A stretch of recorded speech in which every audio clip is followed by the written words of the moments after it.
Hello friends, एक बार फिर से स्वागत है आपका हमारे चैनल पे। हमारा आज का टॉपिक है इलेक्ट्रोलिसिस। ठीक है, इलेक्ट्रोलिसिस होता क्या है, पहले इसका बेसिक डेफिनेशन देखें। The process of chemical decomposition of electrolyte by the passage of electricity through its molten और dissolve state is called electrolysis. ठीक है, मतलब हम किसी इलेक्ट्रोलाइट में से जब इलेक्ट्रिसिटी को पास करेंगे तो वो डिसोसिएट होगा, रेस्पेक्टिव इलेक्ट्रोड की तरफ उसके आयन माइग्रेट करेंगे और इस प्रोसेस को क्या बोलते हैं, हम इलेक्ट्रोलिसिस कहते हैं। देखें इसका डायग्राम। देखिए, ये होता है एक इलेक्ट्रोलाइटिक सेल। ठीक है, इसमें जिस टैंक के अंदर इलेक्ट्रोलिसिस होगा इसको हम कहते हैं इलेक्ट्रोलाइटिक टैंक। ठीक है, इसके अंदर यहाँ पर क्या फिल हुआ है, एक इलेक्ट्रोलाइट फिल करा हुआ है। क्लियर है। ये इलेक्ट्रोड, दो इलेक्ट्रोड डीप है इसके अंदर, जो नेगेटिव से इलेक्ट्रोड लगा हुआ है, नेगेटिवली चार्ज इलेक्ट्रोड है, इसको हम क्या कहेंगे, कैथोड। और जो पॉजिटिवली चार्ज इलेक्ट्रोड होगा उसको हम क्या कहेंगे, एनोड। क्लियर है। ठीक है, सिंप्लिसिटी के लिए इसको समझें अगर हम, तो मान लीजिए ये जो एनोड है ये इम्प्योर मेटल का बना हुआ है, मतलब इसके अंदर कोई दूसरी मेटल की इम्प्योरिटीज़ हैं। ठीक है, कैथोड जो है ये प्योर मेटल का होता है। ध्यान से देखेंगे तो एनोड का जो वॉल्यूम है वो थोड़ा सा बड़ा है और कैथोड का वॉल्यूम थोड़ा सा छोटा है। ठीक है, इस जो हमने इम्प्योर मेटल लिया है इसको हम M मान लेते हैं। ठीक है, तो जब ये M डिसोसिएट होगा तो ये आयन बनाएगा Mn plus plus N electrons. Clear है। ये जो Mn प्लस आयन इलेक्ट्रोलाइट में जनरेट होगा पॉजिटिव चार्ज का, तो ये कौन से इलेक्ट्रोड की तरफ जाएगा, कैथोड की तरफ जाएगा। ये Mn प्लस कैथोड पे मिलेगा। ठीक है, तो कैथोड पे क्या रिएक्शन होगा आपका, देखिएगा, कैथोड पे होगा Mn plus plus N electron और क्या डिपॉजिट हो जाएगा, M सॉलिड डिपॉजिट होगा। क्लियर है ये बात। मतलब जैसे जैसे हमारा इलेक्ट्रोलिसिस का प्रोसेस आगे बढ़ेगा वैसे वैसे जो वॉल्यूम है एनोड का या इम्प्योर मेटल का जो वॉल्यूम है वो कम होता रहेगा और प्योर मेटल का वॉल्यूम धीरे धीरे मोटा बढ़ता रहेगा। यहाँ देखिए, एनोड का वॉल्यूम पहले से थोड़ा सा कम हो गया है, कैथोड का वॉल्यूम पहले से बढ़ गया है, क्योंकि नया मेटल जो डिपॉजिट होगा वो कैथोड के ऊपर, इस कवरिंग के ऊपर डिपॉजिट होता रहेगा, मतलब टाइम वाइज यहाँ पर डिपोजिशन होगा। ठीक है, जो इम्प्योरिटीज़ एसोसिएटेड थी एनोड के साथ वो एनोड के नीचे ही इकट्ठी हो जाती है, जिसे हम कॉमन लैंग्वेज में कहते हैं एनोड मड। क्लियर है। ये प्रोसेस होता है इलेक्ट्रोलिसिस। इसको एकम्प्लिश करने के लिए हमें एक एक्सटर्नल बैटरी सोर्स का यूज़ करना रहता है। ठीक है, अगली इंपॉर्टेंट बात समझिए, क्वांटिटेटिव एस्पेक्ट ऑफ इलेक्ट्रोलिसिस। ठीक है, इसे समझने के लिए जनरल इक्वेशन को कंसीडर करिए। Mn plus plus N electrons ये जब मिलते हैं तो क्या बनता है, सॉलिड मेटल डिपॉजिट होता है। क्लियर है ये बात। ठीक है, इसे समझने के लिए देखें, कंसीडर करिए कंडक्टिंग वायर को। ठीक है, इसका एक पॉइंट कोई सा भी कंसीडर कर लीजिए। यहाँ से अगर एक इलेक्ट्रॉन पास हुआ, वन इलेक्ट्रॉन अगर इस पॉइंट से पास हुआ तो कितना चार्ज पास हुआ, एक इलेक्ट्रॉन का चार्ज पास हुआ, मतलब 1.6 इंटू 10⁻⁻19 कूलाम का चार्ज पास हुआ। यहाँ से अगर दो इलेक्ट्रॉन पास हुए तो 2 इंटू चार्ज ऑफ इलेक्ट्रॉन पास होगा।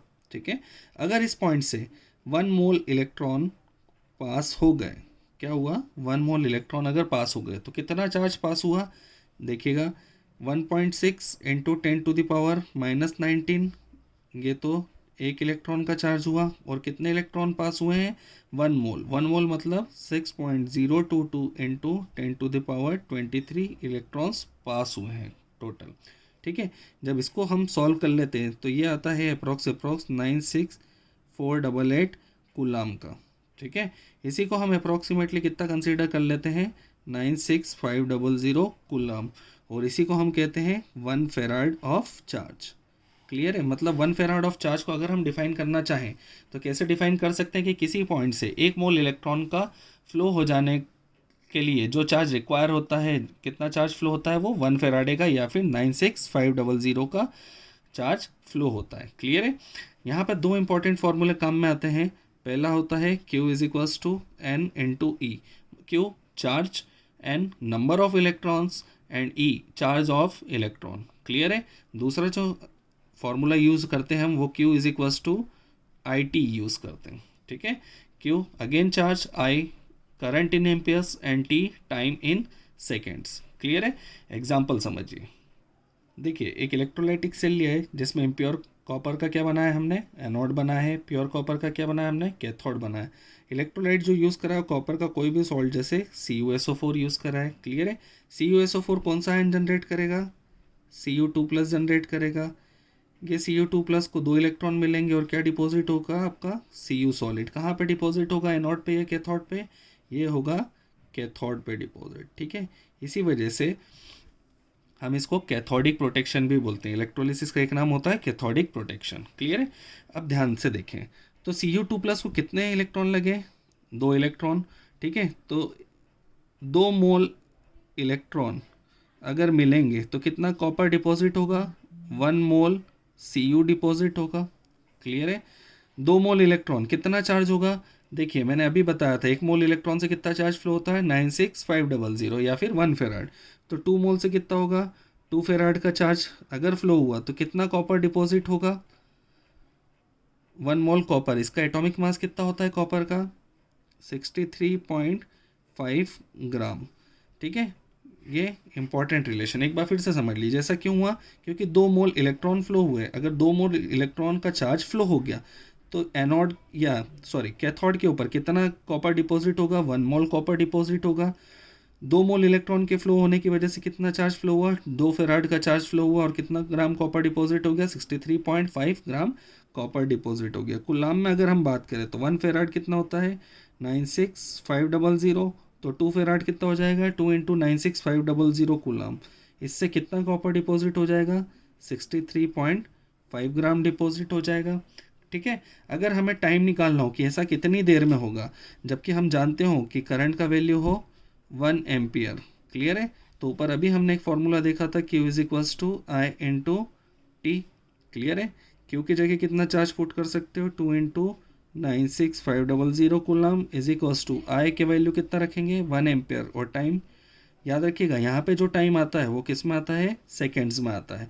तो कितनी देर में ये डिपॉजिट हो जाएगा, 2 × 96500 सेकेंड्स में कितना कॉपर डिपॉजिट हो जाएगा, 63.5 कॉपर डिपॉजिट हो जाएगा। अगर चार्ज फ्लो हुआ कितना, 2 × 96500 कूलम का चार्ज फ्लो हुआ, करंट कितना 1 एम्पियर अगर हमने यूज़ करा तो। क्लियर है ये बात। अगर इस एग्जांपल में हम कॉपर की जगह एल्यूमिनियम लेते तो कितना कूलम का चार्ज फ्लो होता और कितना एल्यूमिनियम डिपॉजिट होता है। देखिए ध्यान से, एल्यूमिनियम का वैलेंसी होता है +3, तो Al+3 कितने मोल इलेक्ट्रॉन लगेंगे, इसको 3 मोल इलेक्ट्रॉन लगेंगे। तो क्या डिपॉजिट होगा, Al सॉलिड, मतलब 3 × 96500 कूलम का चार्ज फ्लो होगा तो 1 मोल एल्यूमिनियम डिपॉजिट होगा, मतलब 27 ग्राम डिपॉजिट होगा। क्लियर है ये बात। तो ऐसे हम किसी भी सॉल्ट का निकाल सकते हैं।